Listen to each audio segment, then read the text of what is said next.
एक बार की बात है, पहाड़ियों के बीच बसे एक शांत गांव में बेन और लिली नाम के एक भाई और बहन रहते थे। वे अविभाज्य थे, न केवल एक घर साझा करते थे बल्कि दोस्ती का गहरा बंधन भी साझा करते थे। एक धूप भरी सुबह बेन और लिली ने अपने गांव के बाहर स्थित जादुई जंगल का पता लगाने का फैसला किया। सैंडविच और अपनी पसंदीदा कुकीज से भरी पिकनिक टोकरी के साथ वे अपने साहसिक कार्य पर निकल पड़े। जंगल एक रहस्यमय जगह के रूप में जाना जाता था, लेकिन उनकी जिज्ञासा उनके डर पर भारी पड़ी। जैसे ही वे जंगल में गहराई तक गए, उन्हें एक चमचमाती धारा के साथ एक जादुई जगह मिली। यह एक ऐसी जगह थी जो उन्होंने पहले कभी नहीं देखी थी, जहां रंग बिरंगी तितलियां तेज धूप में नाच रही थीं। यह हमारी पिकनिक के लिए एकदम सही जगह है, लिली ने अपनी आंखों में चमक के साथ कहा। उन्होंने अपना पिकनिक कंबल फैलाया और कहानियां और हंसी मजाक करते हुए खाना खाने लगे। उन्हें इस बात का अंदाजा नहीं था कि उनकी हंसी ने जंगल के संरक्षक ओलिवर नाम के एक मिलनसार बूढ़े उल्लू को जगा दिया था। वह झपट्टा मारकर अपने पेड़ की शाखा से नीचे उतरा और पास की एक चट्टान पर बैठ गया।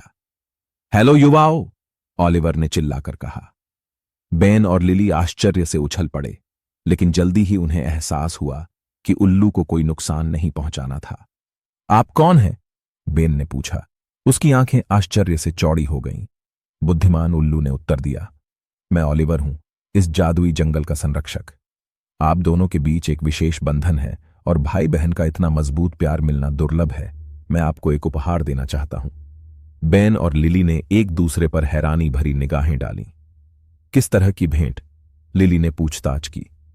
ओलिवर ने अपने पंख फैलाए और साफ हवा का झोंका आया। मैं आप में से प्रत्येक की एक इच्छा पूरी करूंगा, जो आपके जीवन को समृद्ध और खुशहाल बना देगी। भाई बहनों ने अपनी इच्छाओं के बारे में बहुत देर तक सोचा।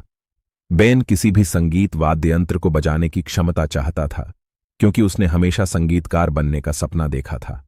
लिली ने बीमारों और घायलों को ठीक करने की शक्ति की कामना की, क्योंकि उसके पास एक दयालु और देखभाल करने वाला दिल था। ओलिवर ने सहमति से सिर हिलाकर उनकी इच्छाएं पूरी कर दीं। उस दिन से बेन आसानी से कोई भी वाद्य यंत्र बजा सकता था, जिससे उनका गांव सुंदर धुनों से भर जाता था। लिली ने अपने उपचारात्मक स्पर्श की खोज की, जिससे जरूरतमंद लोगों को आराम मिला। जैसे जैसे साल बीतते गए, बेन और लिली प्रतिभाशाली और दयालु व्यक्ति बन गए। वे अक्सर मंत्रमुग्ध जंगल का दौरा करते थे और अपने संगीत और उपचार क्षमताओं को उन लोगों तक पहुंचाते थे जिन्हें इसकी सबसे अधिक आवश्यकता थी। जादुई जंगल का रहस्य न जानकर ग्रामीण उनकी प्रतिभा पर आश्चर्यचकित थे।